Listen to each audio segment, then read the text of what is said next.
বেশি প্রশংসা পাচ্ছিল যে এবার নির্বাচনটা সরকারি দল এবং বিরোধী দলের মধ্যে খুব বেশি বড় ধরনের কোনো সহিংসতা হয়নি, একেবারেই শান্তিপূর্ণ নির্বাচন হয়েছে। নির্বাচনের ফলাফল নিয়ে বাংলাদেশের ইতিহাসে সবসময় কথা ছিল, এবারও কিছু কিছু কথা আছে, তবে প্রশংসা পেয়েছে ওই জায়গাটায় যে দুই দলের মধ্যে বড় ধরনের কোনো সহিংসতার ঘটনা ঘটেনি। কিন্তু সবচেয়ে বড় ব্যত্যয় ঘটল গিয়ে এবারই মনে হয় প্রথম যে শপথ আলাদা আলাদা নিল সংসদ সদস্যরা, এবং ইতিহাসে এবারই প্রথম সেটা, এবং সাথে যুক্ত হচ্ছে যে বিরোধী দল সরকারি দলের শপথ অনুষ্ঠানে গেল না। আপনি আপনি কেমন সরকারি দলের সরকার যে শপথ গ্রহণ করবে সেই সরকারের শপথে গেল না, আপনি কেমন মনে করছেন যে আগামী দিনে কি আবারও আগের মতোই যে সরকার দলের সঙ্গে বিরোধী দলের সম্পর্কটা খুব বেশি খারাপ হবে? কেন গেলেন না তাকে প্রশ্ন করলে আপনি আবার একটা জবাব পাবেন। মানে আমার প্রশ্ন হচ্ছে শপথ অনুষ্ঠানে যাব আমরা, কিন্তু এমন অনেক লোক আছে যে একজন লোক মারা গেছে আপনি গেলেন সেখানে, কথার কথা বলছি, ওই লোক মারা যাওয়া কিন্তু আপনি খুশি হয়েছেন, কারণ আপনার কাছে তার কিন্তু আপনি কি আপনি বলবেন যে আপনি খুশি হয়েছেন? আপনি লিখবেন যে বা বলবেন যে না রে ভাই একজন ভালো মানুষ ছিল, কষ্ট পাইছি, ইত্যাদি ইত্যাদি। আমি যদি লৌকিকতাও বলি তাতেও শপথ অনুষ্ঠানে থাকা উচিত ছিল। শপথ অনুষ্ঠানে থাকলেই যে আপনি ওইটা মাইনে গেলেন তাও তো না, সুতরাং আপনি থাকতে পারতেন। যেমন আজকে সমঝোতা হয় নাই, সে মনে করেন গণভোট হইল, গণভোট হওয়ার পর কী হয়েছে, এখন মনে করেন গণভোটে বিএনপি বলতেছে যে না আমরা ওত নিব না, কি সাংবিধানিক সংস্কার কি সংবিধান পরিষদের হিসাবে আমরা নিব না। কেন নিব না? বিএনপি নিব না হয়তো বলে না যে আমরা এই মুহূর্তে নিচ্ছে না, সামনে নিতেও পারে, কিন্তু যে যুক্তিগুলো দ্বারা করে সেগুলোর প্রতিবাদ আমরা করছি, সেটা এখানে প্রাসঙ্গিক না। কিন্তু ওইখানে জামাত যেমন মন্ত্রিসভার ইয়েতে ছিল না, এই ওতে এটা সঠিক করে নাই আমি মনে করি, কারণ আপনি তো বাহ্যিকভাবে একটা হৃদ্যতা দেখাইতে হবে, বুঝাইতে হবে। আবার বিএনপি ওত নেয় নাই ওইটা নিয়ে সেটা বলতে পারে যে আমরা এই মুহূর্তে নিচ্ছি না, কথাটা কিন্তু বলে নাই। বলতে পারতো আমরা এই মুহূর্তে নিচ্ছি না, কারণ এখনও তো সংসদ অধিবেশন শুরু হয়নি, কিছুই শুরু হয় নাই, জাস্ট এলো। এই সব কিছু মিলে আমি যদি শুরুটা দেখি, শুরুটা দেখলে কেমন জানি আগের একটা পুরনো গন্ধ পাচ্ছি, যে এই ঐক্যমত্য না হওয়া, কেবল একটা নির্বাচন হইল এতদিন পর, সেক্ষেত্রে আমার কাছে মনে হয় হ্যাঁ ওই শপথে তাদের থাকা উচিত ছিল। ওইটা থাকার মানে এই না যে আমার প্রতিবাদ নষ্ট হয়ে যাচ্ছে বা আমি যা বলতে চাই সেটা বন্ধ হয়ে যাচ্ছে। তাতে কি আস্তে আস্তে দেখা গেল যে এটা যদি কন্টিনিউ করতে থাকে তাহলে দেখা যাবে হয়তো মুখ দেখাতে কি বন্ধ হবে না, কিন্তু এমন পর্যায়ে যেতে পারি। কিন্তু আমরা সে জায়গায় তো যেতে চাই না।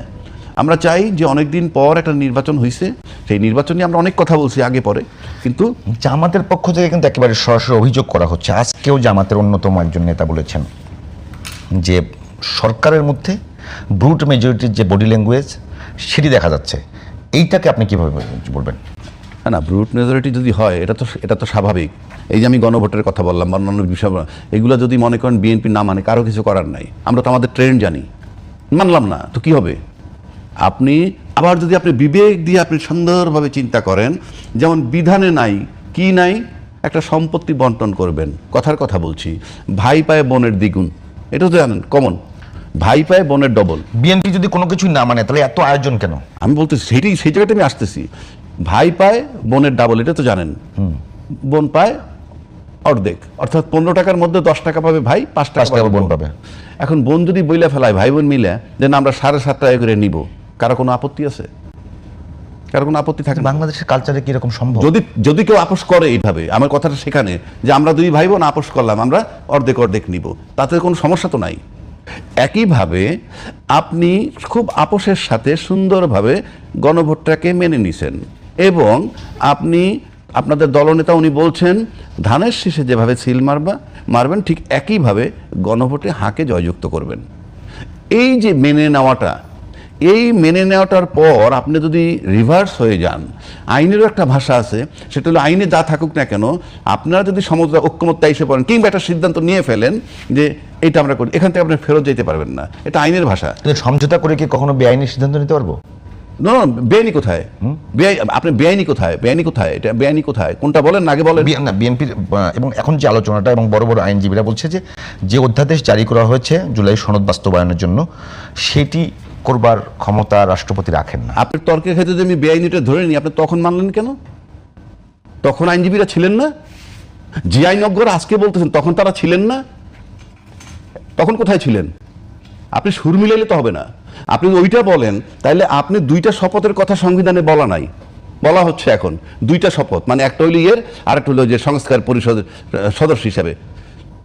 ওই সংবিধানটা তো ফেব্রুয়ারি 26-এ নির্বাচনও নাই, ওই সংবিধানটা তো অন্তর্বর্তীকালীন সরকার বলতে কিছু নাই। অন্তর্বর্তীকালীন সরকার অধীনে নির্বাচন করলেন, তারপরে আপনি বলতেছেন যে ওই সংবিধান মোতাবেক আপনি নির্বাচন দিলেন। ওই সংবিধানে 2026-এর ফেব্রুয়ারিতে নির্বাচন নাই, সেটার বর্ডার লাইন ছিল 7ই ফেব্রুয়ারি 2025 সর্বোচ্চ, 180 দিনের মধ্যে করলে সংসদ ভেঙে যাওয়ার পর। আজকে তাহলে আপনি ওত নিতেছেন কি হিসাবে? নির্বাচনটা করলেন কি হিসাবে?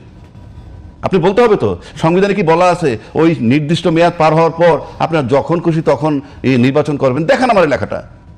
আপনি আপনার সুবিধা মতো, ওইটাই তো কথা, যে ব্রুট মেজরিটি আপনি পেয়ে গেছেন, এখন you can take your decision. এটা কিন্তু আলটিমেটলি যদি এটা চলমান থাকে ইন অল রেসপেক্ট, তাহলে কিন্তু আমার কাছে মনে হয় যে আমরা কি বলে ভালো